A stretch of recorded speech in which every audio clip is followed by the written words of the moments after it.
हिंदी द्वार ज्ञान का सागर चैनल में आपका स्वागत है। आज हम जिस कहानी को पढ़ने वाले हैं वह कहानी है भक्तिन। कहानी पढ़ने से पहले आपको बता दिया जाए कि यह एक रेखा चित्र है। रेखा चित्र को शब्द चित्र भी कहा जाता है। ठीक है, अब रेखा चित्र होता क्या है, थोड़ा इस बारे में जान लें। जब किसी व्यक्ति विशेष के ऊपर फोकस करके, कहें तो केंद्रित करके शब्दों का एक चित्र उपस्थित किया जाए तो उसको रेखा चित्र या शब्द चित्र कहते हैं। इसके अंतर्गत किसी व्यक्ति विशेष के संपूर्ण जीवन को ना लेकर के उसके जीवन के कुछ एक क्षणों को, कुछ एक पहलुओं को दिखाया जाता है। और इसकी महत्वपूर्ण विशेषता है कि इसमें व्यक्ति विशेष के शारीरिक रूप, रंग, आकार आदि को भी संक्षेप में दिखाया जाता है। इसके लिए रचनाकार शब्द चित्र का सहारा लेते हैं। इसलिए इस विधा को रेखा चित्र या शब्द चित्र कहते हैं। हिंदी में सर्वाधिक रेखा चित्र लिखने का श्रेय महादेवी वर्मा को जाता है और इसकी शुरुआत कहा जाता है कि महादेवी वर्मा से ही हुई। इसके बाद गांधीवादी कवि, लेखक और कहानीकार जो है रामवृक्ष बेनीपुरी ने इस पर बहुत लिखा और इसको उन्होंने अलग से एक विधा के रूप में स्थापित किया। महादेवी ने जो काम किया है ठीक किया है, लेकिन इसको एक विधा के रूप में स्थापित करने का श्रेय जो है रामवृक्ष बेनीपुरी को ही जाता है। तो यह मैंने आपको रेखा चित्र या शब्द चित्र के बारे में बताया। अगर आपसे कभी मल्टीपल चॉइस में अल्टरनेटिव जो क्वेश्चंस होते हैं उसमें अगर दिया जाता है ऑप्शन कि भक्तिन किस विधा की रचना है, आपको ऑप्शन दिया जा रहा है कहानी, नाटक, एकांकी, उपन्यास, तो आप कहानी करिएगा।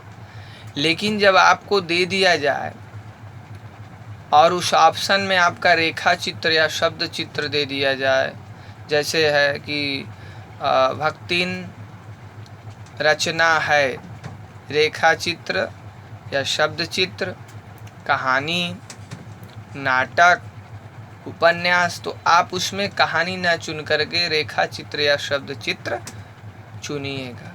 ठीक है, तो आप ध्यान रखिए कि रेखा चित्र या शब्द चित्र है।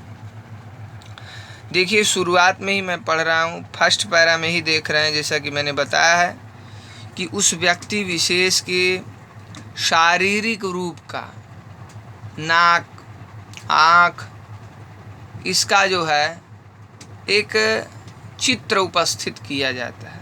देखिए भक्तिन के बारे में महादेवी जी कैसे शुरुआत करती हैं। और भक्तिन के जो है, भक्तिन के बारे में बता दूं, भक्तिन इनकी सेविका है, नौकरानी है। नौकरानी से भी बढ़कर है। नौकरानी का उतना जो है भाव नहीं होगा, उतना नौकरानी को महत्व नहीं दिया जाता जितना लेखिका भक्तिन को देती है। और भक्तिन का क्या जो है अधिकार है महादेवी पर, इस रेखा चित्र के माध्यम से उन्होंने दिखाया कि भक्तिन किस प्रकार उनकी अधिकारिणी है, उनकी स्वामिनी के जैसे जो है वह रहती है और पूरी तरह से उनको जो है नियंत्रण करके रखती है। और एक तरह से लेखिका भी एक बुजुर्ग के नाते एक अपने कहें तो अभिभावक समझ करके भक्तिन को अपने जीवन में रहती हैं और उसके बिना जो है अपने जीवन की कल्पना भी नहीं करती। तो ठीक है, स्टार्ट करें। छोटे कद और दुबले शरीर वाली भक्तिन अपने पतले ओंठों के कोनों में दृढ़ संकल्प और छोटी आँखों में एक विचित्र समझदारी लेकर जिस दिन पहले पहले मेरे पास आ उपस्थित हुई थी, तब से आज तक एक युग का समय बीत चुका है। पर जब कोई जिज्ञासु उससे इस संबंध में प्रश्न कर बैठता है, तब वह पलकों को आधी पुतलियों तक गिराकर और चिंतन की मुद्रा में ठुड्डी कुछ ऊपर उठाकर विश्वास भरे कंठ से उत्तर देती है, तुम पचे का बताई, यह 50 बरिस से संग रहित है। हम हिसाब से मैं 75 की ठहरती हूँ और वह 100 वर्ष की आयु भी पार कर जाती है। इसका भक्तिन को पता नहीं। पता हो भी तो संभवतः वह मेरे साथ बीते हुए समय में रत्ती भर भी कम ना करना चाहेगी। मुझे तो विश्वास होता जा रहा है कि कुछ वर्ष और बीत जाने पर वह मेरे साथ रहने के समय को खींचकर 100 वर्ष तक पहुंचा देगी, चाहे उसके हिसाब से मुझे 150 वर्ष की असंभव आयु का भार क्यों ना ढोना पड़े।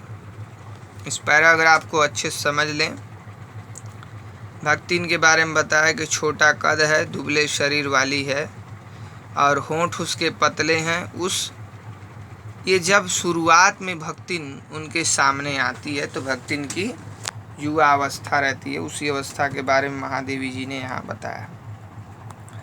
और उस होंठ के कोनों में उसने दृढ़ विश्वास, दृढ़ संकल्प, यानी एक मजबूत इरादा था उसका, सेल्फ कॉन्फिडेंस था उसमें। और आंखें भी बता रहे हैं, छोटी आंखों में एक विचित्र समझदारी लेकर के पहले पहले उनके यहाँ आई थी।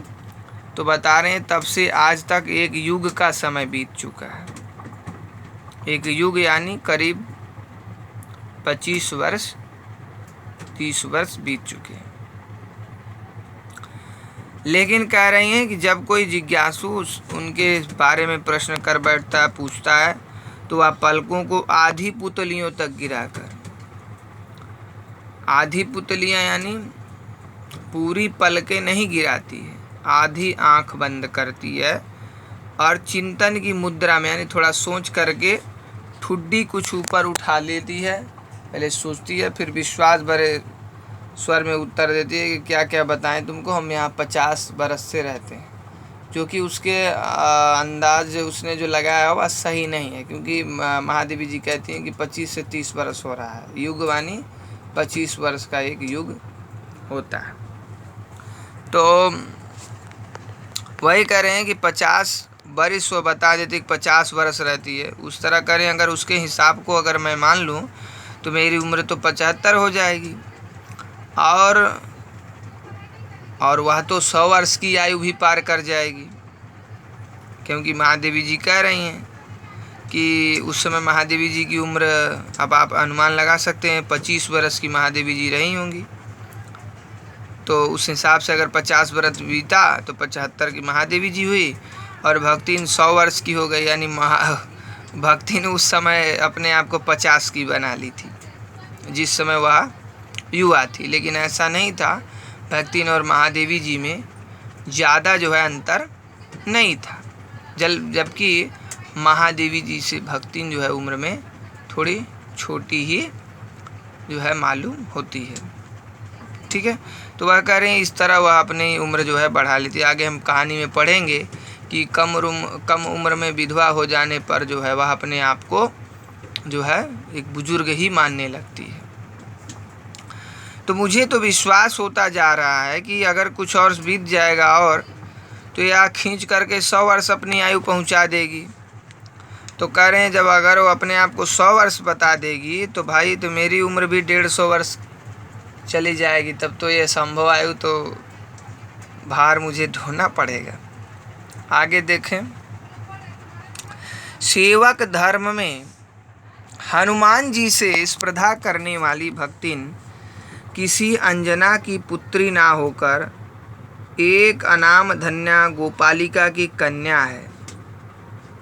नाम है लक्ष्मीन अर्थात लक्ष्मी, पर जैसे मेरे नाम की विशालता मेरे लिए दुर्वा है, वैसे ही लक्ष्मी की समृद्धि भक्तिन के कपाल की कुंचित रेखाओं में नहीं बन सकी। वैसे तो जीवन में प्रायः सभी को अपने अपने नाम का विरोधाभास लेकर जीना पड़ता है, पर भक्तिन बहुत समझदार है, क्योंकि वह अपना समृद्धि सूचक नाम किसी को बताती नहीं। केवल जब नौकरी की खोज में आई थी तब ईमानदारी का परिचय देने के लिए उसने शेष इतिवृत्ति के साथ यह भी बता दिया, पर इस प्रार्थना के साथ कि मैं कभी नाम का उपयोग ना करूं। उपनाम रखने की प्रतिभा होती है तो मैं सबसे पहले उसका प्रयोग अपने ऊपर करती। इस तथ्य को वह देहातिन क्या जाने। इसी से जब मैंने कंठी माला देखकर उसका नया नामकरण किया तब वह भक्तिन जैसे कवित्वहीन नाम को पाकर भी गदगद हो उठी। देखिए, बता रही हैं कि जो सेवक का धर्म है, जो एक नौकर, आज हम कहें, आज की भाषा में नौकर कहते हैं, तो नौकर उस पद के लायक नहीं है जो सेवक का धर्म होता है। अपने स्वामी की सेवा करे, अपने स्वामी के सुख दुख हर एक बात का ध्यान रखे, तो ऐसा जो है भक्तिन जो है महादेवी जी के साथ करते हैं। आज करके नौकर जो है नहीं करेंगे, आप उनको 2000, 1500 से 2000, 3000 भी अगर तनख्वाह देते हैं तो ऐसा नहीं करेंगे, बल्कि आपके लिए जो है उनका सीधे मिजाज उनका नहीं रहता, टेढ़े ही बात करते हैं। तो सेवक धर्म में बता रहे हैं कि हनुमान जी से स्पर्धा करने वाली थी, यानी कंपटीटर थी हनुमान जी की, और कह रहे हैं कि ये किसी अंजना की पुत्री नहीं थी। जैसे हनुमान जी अंजना के पुत्र थे, है ना, अंजना को प्राप्त हुए वायुदेव के वरदान स्वरूप, तो ऐसी नहीं थी वो भक्ति, बल्कि एक अनाम धन्या गोपालिका की कन्या है। अनाम धन्या यानी उसकी माँ के नाम का पता नहीं है, लेकिन वो धन्य है। ऐसे गोपालिका यानी ग्वालिन की कन्या है, यानी ये जाति से ये लोग क्या है, ग्वाले हैं, यादव हैं। नाम है लक्ष्मीन। भक्तिन का असली नाम बताया महादेवी जी ने, लक्ष्मीन है अर्थात लक्ष्मी। बता रहे हैं जैसे मेरे नाम की विशालता मेरे लिए दुर्वाह है। दुर्वाह यानी जिसको वहन करना कठिन हो। दुर्वाह यानी जिसको वहन करना कठिन हो। कह रही हैं वैसे ही लक्ष्मी की समृद्धि भक्तिन के कपाल की कुंचित रेखाओं में नहीं बन सकी। कपाल यानी मस्तिष्क, माथा, कुंचित यानी जो रेखाएं सिकुड़ी रहती हैं। हर एक इंसान के माथे पे लकीरें होती हैं। अगर आप अपने माथे को सिकोड़ते हैं तो वो लकीरें जो है दिखाई दे जाती हैं। तो वही करें, जो कपाल की कुंचित रेखाएं थी उसमें ये लक्ष्मी की रेखा, धन की रेखा नहीं आ सकी। और हालांकि उसका नाम लक्ष्मी है, लेकिन वो लक्ष्मी नहीं पा सकी।